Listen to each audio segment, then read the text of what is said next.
All right. Over on Facebook and YouTube and X, can you guys hear me now? I switching microphones and everything else like that. So B1, can you hear me? Make sure everything over there is working.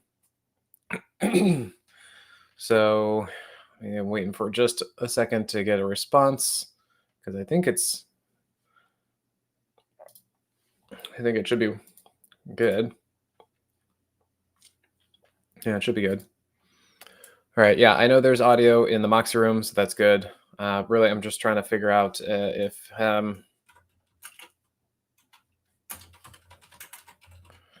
okay, yep, good to go on YouTube. Great. Yeah, that's the thing. Now that I'm switching over to microphones, this one should be nice and clear, and I want to make sure we're there. So, what I was saying that you guys didn't hear about, and sorry, Moxie people, you're gonna have to hear this again, but yesterday's move, the pullback in the market, there was a pretty easy 800% gain on 0 DTE puts. The max, if you were able to get every cent, it was 1400%.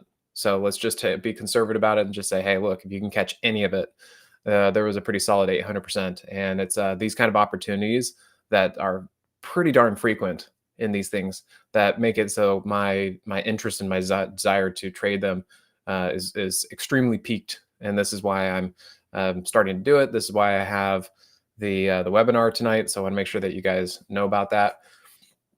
And so come check it out. It's going to be 5 o'clock my time, which is Pacific. So 7 o'clock Central. And I'll show you guys my stats. I'll show you how I'm doing with it. And so far, so good. So yeah, pretty happy about it. But man, 800% right there.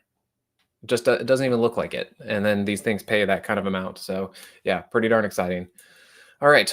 That being said, let me also show you. Well, this is funny, I suppose you could say. But yesterday for the Moxie traders, I posted this. And basically the summation of what I was trying to say here is like, look, we know that there are certain areas of the market that are doing great, but we also know that the S&P, the NASDAQ, the SMH, they're all really, really getting pulled down pretty hard. And I said, basically the S&P is kind of in the middle, getting pulled around by, the NASDAQ and all that. And I said, I think that the S&P should move up if we can just get the selling to stop in tech. Okay. So that was kind of what I said here is I think we should actually be seeing a move to the upside. And then the other one here, and I said that if we just look at the technicals of the NASDAQ, since that's where most of the selling is, and I said, if we could just get that to stop, I said, we're at an area where we should get a bounce. This is what I've been looking for. We've been down a lot. I want to see if we get a bounce. Unfortunately, where we left off yesterday, so Tuesday, even though I said we should be getting a bounce, I said there's nothing I can do about this because we have FOMC today and we have Microsoft and even AMD earnings in the overnight, at the close yesterday. So I had to kind of wait for that. Now, the incredible thing is, if we look at Microsoft, and let me come over here, turn on the overnight, it looks unchanged, right? Incredible what kind of action happened under here. But if you look, and let me get my cursor here, Microsoft went all the way down there in the overnight. Wow. So this is part of why we need it. It's smart to know what earnings are happening and what's going on out there and what's going to be going on. But they decided to buy it back up for some reason. Again, I don't know what the inner workings of fund managers and all that kind of stuff are, but they brought it all the way back up after a huge move to the downside. I know it's only like 6%, but if you look at the chart, it's a big move for Microsoft. And so that temporarily took Meta down. So that was kind of a big deal. Meta came down, but then rebounded. And you could even see Amazon, they took that down in the overnight, but then it rebounded. And so if you went to bed last night, you're thinking, oh boy, okay, I guess we got some more downside in the market and all that kind of stuff. But then you look at this morning and you realize that everything has rebounded, including including the NASDAQ. You look at this, you're like, oh man, they really rebounded it. Okay. So I don't know, maybe that was just the trigger that we needed. That was the flush that they needed in order to get things moving. But the general thing that I was looking for, like if it wasn't for Microsoft, it wasn't for the FOMC, if I was just looking at the charts and saying, hey, this is what I think that the market's going to do next, I was looking for a bounce. And then that's what we got. It was today. a bounce. Now, sure, maybe it happened because of Microsoft and all that, so be it. But whatever the case is, there you go. So a very interesting action that occurred in throughout all of this. That being said, we're not out of the woods yet. This is just a bounce. Maybe this is the low in the market and it never sees it again. That's a possibility. But for now, this is just a bounce. Hard to kind of buy it right from here, especially with FOMC, coming up.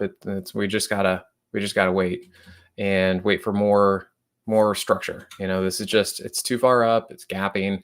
There's just nothing we can really work with on this, and so we're just gonna have to wait. And again, with FOMC today, you just got to wait till after that, because it's too risky to actually say I'm going to make a decision based on FOMC or just with that big unknown, because we all know that the FOMC, that monster truck rally, it can do anything.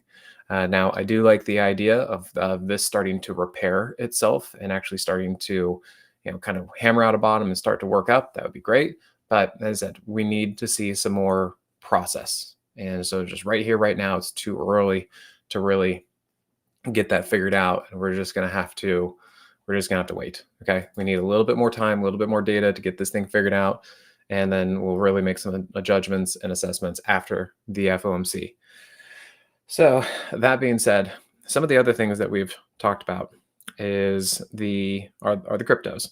So something happened to GBTC. There was an article about it. I think they needed to do some repricing. So GBTC, as far as the ETF, went down, but that means that just means that that I got to look at Bitcoin futures or maybe some of the other ETFs that didn't have to somehow do some internal reallocating and all that. So if we look at Bitcoin, you can still see here, it's kind of up here at its upper range. And again, we're just kind of waiting to see what this does. Does it come up to this resistance, kind of fade a little bit, build up some strength, and then break through? Or is it going to come back and kind of keep doing this for, however much longer that it's going to want to do that? So as far as the Bitcoin space, it's still just chilling out. It's still just chilling and hanging. Not too much going on there. And then some of the other ones that we can look at, Coin. I think Coin and Riot have earnings first. Let's see, I think this one, after the market tomorrow. So we will know Coin pretty darn soon. I'd like to be bullish on all this. I do believe that Bitcoin miners, anything related to Bitcoin, going to be bullish, and it's just a matter of time. So we need to kind of just figure out when that is, and is it going to be a combination of, FOMC? Are they going to? We are not expecting them to cut rates today. I think it's going to be at the next meeting, but we want to see what Jerome Powell says about his confidence in all of this and what he's going to communicate and how he's going to kind of start guiding the market as to his decision. Because remember, usually none of this is going to be a surprise. If you guys remember, we're going to thinking about starting to raise interest rates. If you guys remember that one back in, 2021? We're thinking about. So yeah, they like to telegraph long in advance. So there you got Coin, and then so Riot. And then what's interesting is that not all crypto miners are created equal. Some of these are doing better than others. And strangely enough, Hut was added to the Russell 3000. And so, of course, all the funds had to buy it. So Hut did really pretty well. And then we've had these really good spurts. And most of the moves that we saw over the last 2 weeks was based off of the cooler CPI, because CPI coming down means, yes, most likely the Fed is going to cut rates. And so we're seeing a huge amount of rotation. That's why the NASDAQ is getting hit. But then it's why the RSP is still up, or the Dow is still up, or anything else like that. We're seeing just a massive amount of rotation. And now we have to see if we're going to get some follow through on that rotation. So I'm kind of looking at this, kind of some proxies. We're going to see if that was kind of the shot across the bow. And then, maybe this is the pullback while everyone has to get positioned and waiting for the actual confirmation. And then, maybe we can actually hold and start to move up there. So I think we're going to be kind of seeing that as time goes on with some of these earnings, with the FOMC, all that kind of stuff. We're just we got some waiting and watching to do. And CLSK is another one that just has been kind of hanging out, hasn't broken down, but also just not breaking out yet. So I think, let's see, do I have, yeah, you can see here, there's a nice big range in through there. It just keeps ping-ponging through there. So other than that, let me know if you guys have any other kind of questions, whatever you're looking for. I did briefly go over Microsoft, Amazon, and Amazon and Facebook Meta. If we look at these things, there's definitely, think about how much money and how much volume had to come out of these things in order for them to do this kind of action. So yeah, there's a lot of stuff moving around. I think fund managers are having to reposition themselves. I don't know how they got caught flat-footed like this, but it sure seems to me like everyone all at once is like, oh yeah, okay, we need to start moving stuff around, and that's what they did in through here. Now, can these recover? Sure, but maybe they're just going to go sideways for a little bit. That is part of what my webinar, I don't know, a week and a half ago, 2 weeks at this point, did. I was basically saying that in 2020, when the IWM, when the small caps were absolutely running and going crazy, the mega caps went sideways. They actually went like sideways to down. So we can see certain parts of the market do just fine, even if the mega caps and the Magnificent Seven are not participating. So it's certainly possible. We'll have to see if it happens again this time. If you just look at the IWM, like that thing is not budging, definitely not budging. And I keep looking at the amount of volume that's in here, and I keep looking for an opportunity to get into this. And we still have a piece, like we're still in some of this. I don't know. Maybe this thing's just gonna keep going up from there. Maybe it's gonna hold this hourly 50 and just keep going. I was kind of hoping that we'd get a little bit more of a pullback, a little bit closer to the daily 21, but I don't know. Unless something kind of happens today, we are not getting any sort of pullback. So there's definitely some extreme strength in certain areas of the market. All right, so one other way that I can look at this, FNGS, actually, let me show you guys MAG7, because this is kind of a fun ticker, right? MAGs. Just look at that. Like kind of like a nice blow off top, trugging along. Okay, pull back and then boom, right? Look at there's your blow off top. That's when it starts to really accelerate.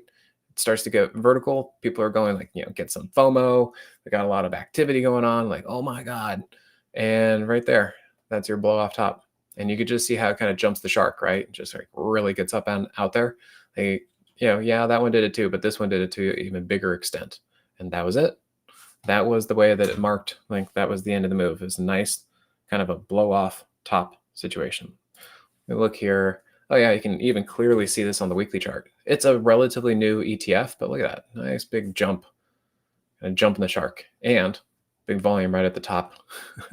So yeah, that looks to me like selling volume, rotation, and big funds getting out of that. Wouldn't it be fun to do the math? What's 7.5 million times, call it $47. If anybody wants to do the math on that, then you can see how much money exchanged hands that day, or at least that week, rather. So yeah, that was a big one. And then meanwhile, as I said, RSP doesn't even know. Look at that. Doing great. Doing absolutely great.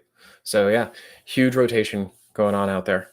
And so, I think for us, the biggest ones that we're looking at is XLF. Financials are also doing great. So KRE, we've been talking about that one for quite some time. That one too, been doing great. Yeah, see, Ahmed, let's look at MOD. Let's see, what is this thing? Modine Manufacturing, okay. Volume looks okay. And if we look at the higher time frame, yeah, so far it's been a great trade, obviously.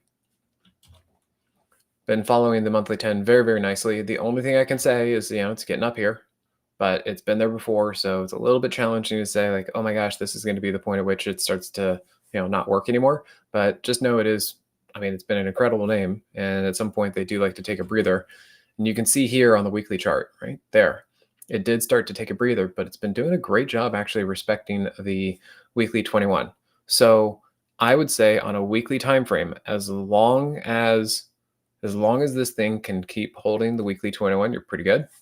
And then if we come over here, let's see, did it have earnings? Yeah, it had earnings, up on earnings. Great.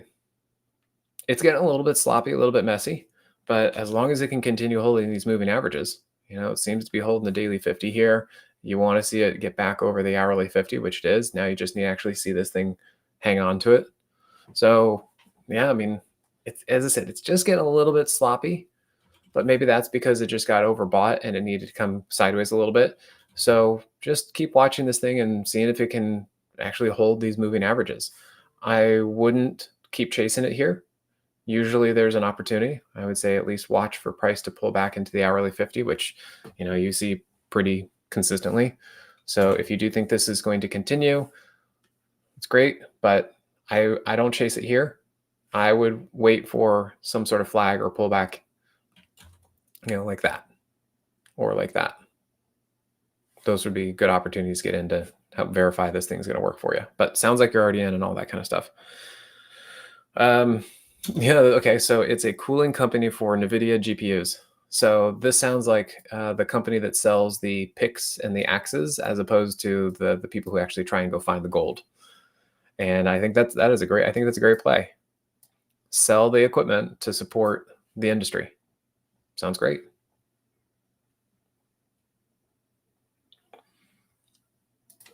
GB, when you say ETH, is that just the ticker, or are you asking about Ethereum? Like /ETH or the, oh, this is new. Oh, this is a mini. Okay, because otherwise there's /ETH or there's ETHE, which is the ETF. So I'm assuming you're looking at Ethereum in general. Let me know specifically if there's one of those tickers that you want to be looking at. If we look at Ethereum, I'm kind of concerned that ETHE just did or suffered with the same situation as GBTC, because there's a dip like that and a ton of volume. So I don't really know what's going on here. It makes me think something is, because ETHE with that drop right there is not the same as ETH/ETH. Yeah. So you can see there was a drop later, but not quite to the same extent. So it just looks to me like it's not quite following the same. Yeah. Oh, is that what happened? So the GBTC spun off ETHE? I'll have to look into that a little bit more. But yeah, overall, I'm bullish on crypto. The big picture is bullish crypto, but it's going to take time. It's just a question of when. Like you can see, got overbought, but it's coming back down into the moving averages, and really this just looks like a flag. So I'm bullish. It's just when, and that's what we need to wait for, is when. Because you can look at /BTC on the higher time frame, same thing. It's the same thing. It just got way overbought, and now we're just waiting for it to go sideways long enough to find some support. Okay, yeah, cool. Thanks, guys. I really need to read into that article since I do like to look at GBTC.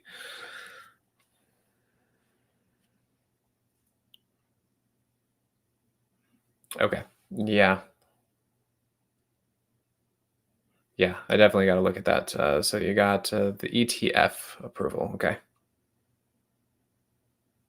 cool. All right. So AMCAP, what do I think about the decision rates will be today? I think pretty much is expecting that there will be no rate change today, but most likely at the next meeting, which I think is September. So no rate cut today, most likely a rate cut next meeting in September. But what the market is looking for is kind of reassurance that that's going to happen today. So we're looking for dovish Fed talk. They're looking for, as Jerome has been saying, he's been looking for They want more data and more confidence that inflation is going to stay down. So let's look at TNX CGI. This is the interest rates, and I think the market's pricing this in. The market already knows this, and I've been talking about this for a while. If you look, here's your Moxie price trigger to the downside, and this is an inverse trampoline move.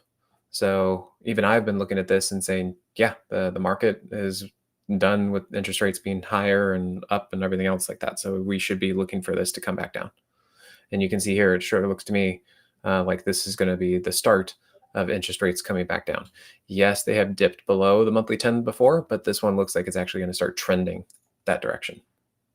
Okay.